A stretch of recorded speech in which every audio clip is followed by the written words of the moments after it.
അത് ഏത് നോമ്പ്, ഞാൻ ഈ നോമ്പ് മാത്രമല്ല പറയുന്നത്, നമ്മളിപ്പോ ഈ റംദാൻ എന്ന് പറയുന്നത് മാത്രമല്ല, എല്ലാ മതസ്ഥരിലുള്ള നോമ്പ് അല്ലെ. നമ്മൾ മലയ്ക്ക് പോകാൻ വേണ്ടി കറക്റ്റായിട്ട് 40 ദിവസമാണ്, അവിടെയും തിരക്ക് കാണിക്കരുത്. ആ 40 ദിവസം തന്നെ അതനുസരിച്ച് അതിന്റെ കാര്യങ്ങൾ, ഭക്ഷണത്തിന്റെ കാര്യത്തിലാണെങ്കിലും നമ്മുടെ ശാരീരികമായിട്ടും മാനസികമായിട്ടുള്ള തയ്യാറെടുപ്പിൽ പോകുമ്പോഴാണ് അതിനൊരു പൂർണ്ണത ഉണ്ടാകുന്നത്. ദെൻ അത് കഴിഞ്ഞാൽ വരുന്ന ഈസ്റ്റർ 50 days ആണ്. നമ്മളൊക്കെ ചെയ്യുന്ന അതേ രീതിയിൽ തന്നെയാണ് എല്ലാ ഭക്ഷണത്തിലുള്ള നിയന്ത്രണങ്ങളും കാര്യങ്ങളും അവരുടെ കാഴ്ചപ്പാടുകളും ഒക്കെ അങ്ങനെ തന്നെയാണ്. എല്ലാത്തിലും ദൈവം ഒരു ടൈം കൊടുത്തിട്ടുണ്ട് എല്ലാവർക്കും, ഇല്ലേ? അതിനെ നമ്മൾ എങ്ങനെ കാണുന്നു, അല്ലെങ്കിൽ അതിനെ നമ്മൾ എങ്ങനെ സമീപിക്കുന്നു, എത്രത്തോളം നമുക്ക് അതിനത് വിജയിക്കാൻ കഴിയുന്നതിലാണ് നമ്മൾ അവിടെയാണ് എനിക്ക് തോന്നുന്നത് ഒരു വർഷത്തിൽ അങ്ങനെ ഒരു സമയം നമുക്ക് കിട്ടുമ്പോൾ കുറെ മാറ്റങ്ങൾ നമ്മുടെ ലൈഫിൽ ഉണ്ടാക്കാൻ പറ്റും. ശരിക്കും പറഞ്ഞു കഴിഞ്ഞാൽ നമ്മുടെ മനസ്സിനെ ശുദ്ധീകരിക്കാനുള്ള ഒരു മാസം തന്നെയാണ് റമളാൻ മാസം.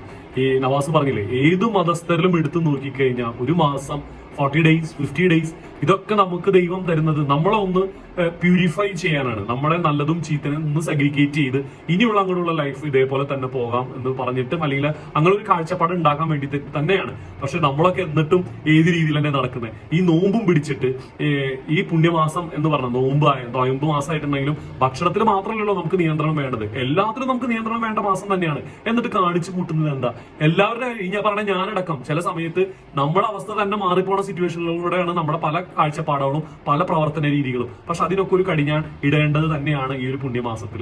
നവാസ് എന്ന് പറയുമ്പോൾ ഇപ്പൊ ഒരുപാട് ഉൾക്കൊള്ളാൻ പറ്റുന്നുണ്ട്. കാരണം ആ മനുഷ്യൻ ഇതൊക്കെ വെച്ചിട്ടുള്ള പടച്ചവനെ ജീവിച്ച് ആ പടച്ചവന്റെ അടുത്തോട്ട് തന്നെ പോയതെന്ന് ഓർക്കുമ്പോൾ അദ്ദേഹത്തെ എപ്പോ കണ്ടിട്ടുണ്ടെങ്കിലും നമ്മുടെ ഉള്ളിൽ ഒരു സ്നേഹവും ഒരു വേദനയും ഒക്കെ ഈ സമയത്ത് നിറഞ്ഞു നിൽക്കുന്നുണ്ട് കേട്ടോ.